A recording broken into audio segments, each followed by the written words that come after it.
የኃጢአት ይቅርታ እንድናገኝ ምን ያደርጋል መሰላችሁ? በሽታን ያመጣል፣ ደዌን ያመጣል። ያ ደዌ ኃጢአት፣ ደዌ ዘኃጢአት፣ ደዌ ዘሴት ይሉታል አባቶቻችን። የኃጢአት ይቅርታ እንድናገኝ ደዌን ያመጣል። ስለዚህ እግዚአብሔር ለምን እንደሚያደርገው ሲባል ይቅርታ ለመስጠት ገስጾ ቆንጥጦ ነፍሱን ላትርፈው ብሎ ማለት ነው። እንዲሁም አባቶቻችን ምን ይላሉ?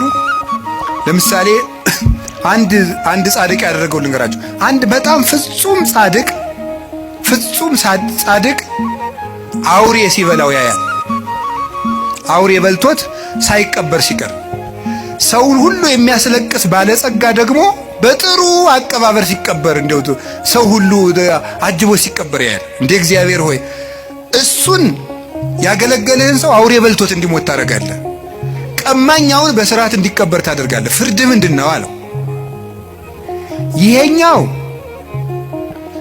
ብዙ ጽድቅ አለው፣ ትንሽ ኃጢአት አለችው። የሷን ቦታ የሷን ፈንታ ስጋውን አውሬ እንዲበላው አድርጌ ነፍሱ ፍጹም እንድትሆን አድርጌያለሁ። ይሄኛው ደግሞ ሙሉ ኃጥ ነው፣ ግን ትንሽ ጽድቅ መቼስ የሌለው የለም። የዚያን ዋጋ ደግሞ በምድር ተመችቶት እንዲቀበር ተመችቶት እንዲኖር እንደገና ደግሞ በአጃቢ እንዲቀበር አድርጌያለሁ። ያኛውም የሰማይ ዋጋውን አግኝቷል፣ ይሄም የምድር ዋጋውን አግኝቷል። ስለዚህ ያኛውን አውሬ እንዲበላው ያደረኩት ሲበላው ዝም ያልኩት ዋጋው ፍጹም ይሆን ዘንድ ነው። አንተ በእኔ ፍርድ አትግባ ብሎ መለሰለት ይባላል። እኔ ሁሉንም አውቃለሁ ይላል። ስለዚህ አንዳንድ ጊዜ ሁላችንም እንላለን ለገሌ ያልሆነ እግዚአብሔር ታውቃታለች፣ አቤት ስታስቀድስ ሲያስቀድስ ማንም አይቀድመውም እኮ እንላለን። ግን ለነሱ ያልሆነ አይ ቤተ ክርስቲያን እነሱም እንዲህ ነው የሆኑ እንላለን። እግዚአብሔር ግን በኋላ አመጣዋለሁ። ይሄንን የሚያደርግበት ምክንያት ለኃጢአታቸው ይቅርታ ለማድረግ ነው። እንደዚህ ስላችሁ ደግሞ ጊዜ እንዲሁ በኃጢአቴ ነው ይሄን የተቀጣው ማለት ደግሞ በራሱ ትዕቢት ነው። ለምን መሰላችሁ? ለኃጢአቴ ይሄ መከራ ይበቃኛል ማለት ራሱ ትዕቢት ነው። በቸርነቱ ይዞኝ ነው እንጂ አባቶቻችን እንደ ቸርነት እንጂ እንደ በደላችን አይሁን የሚለውን ቅዳሴ ላይ ያለውን ቃል ሲተረጉሙ ብዙ ትርጉም ነው ያለው። መከራ የምታመጣብን የቸርነትህን ያህል ነው እንጂ የኃጢአታችን ያህል አምጥታ አታውቅም ይላሉ። የቸርነቱን ያህል እንጂ የኃጢአታችን ያህል መከራ ቢያመጣ በምድር ላይ መቆም የሚችል ሰው የለም። ስለዚህ እግዚአብሔር ለምንድን ነው ይሄን የሚያደርገው ሲባል ይቅርታ ሊሰጠን ነው። ከቃሉ ጋር ናችሁ? ከቃሉ ጋር ናችሁ? እግዚአብሔር ከሁላችን ጋር ይሁን። ሶስተኛው እግዚአብሔር ለምንድን ነው ክፉ ነገር እንዲመጣ የሚያደርገው ወይም ክፉ ሲመጣ ለምን ዝም ይላል ነው። ይሄን የሚያደርግበት ምክንያት ቆይቶ ለማያፈራ ሰው መቅሰፍት ይሰጠዋል። ለምሳሌ ምን ማለት መሰላችሁ? ይሄ ሁለት አይነት ነው። አንደኛ ለምሳሌ እግዚአብሔር ሕፃናት እንዲሞቱ ለምን ነው የሚያደርገው? በመጽሐፍ የተጻፈውን ልንገራችሁ፣ ቀሪውን ራሱ ያውቃል። እግዚአብሔር ሕፃናት ሁላችንም ጠይቃለን። እሺ እኛስ በኃጢአታችን ለምንድን ነው ሕፃናት የሚቀሰፉት እንላለን።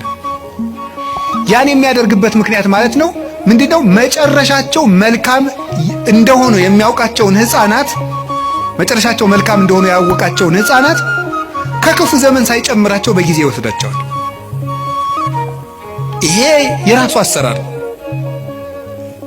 እስከ መጨረሻቸው ቅን እንደሚሆኑ ያወቃቸውን አይ እነዚህ መጨረሻቸው መልካም ነው ብሎ እንደ ምርጥ ዘር ይወስዳቸዋል።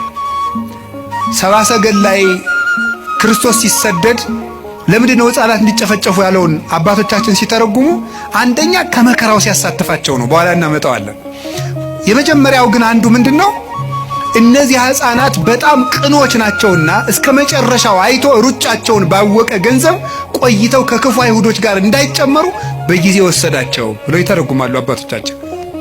ስለዚህ ቆይቶ የሚከፋ ከሆነ ከነመልካምነቱ በጊዜ ይወስደዋል። አንዱ እሱ ነው። መልካምን ሰው ቆይቶ እንዳይበላሽ ይወስደዋል ከቅንነቱ አንፃር። ሁለተኛ ደግሞ ቢቆይም በመቆየቱ ራሱም ከመጎዳት ሰውም ከመጉዳት በቀር መልካም ነገር የማያደርገውን ደግሞ በጊዜ ያነሳዋል። ይህንም ደግሞ ይቀስፈዋል። መቆየቱም ማይጠቅመው አለ።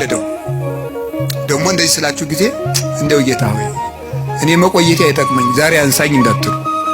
እንደው እኮ ሰው እኮ የሰው ነገር መቼም ሰው የሚነግሩትን ትቶ ያልነገሩትን ነው የሚይዝ። እንደሱ እያልኩኝ አይደለም። እንደሱ አትበሉ፣ እድሜ ለንስሐ ስጠኝ ነው የሚባለው። ወይ ጉድ! እንደዚህ ማለት ጌታ ሆይ ግደለኝ ማለት እኮ እንዲሁ ጸድቅ ያለው ማለት ነው።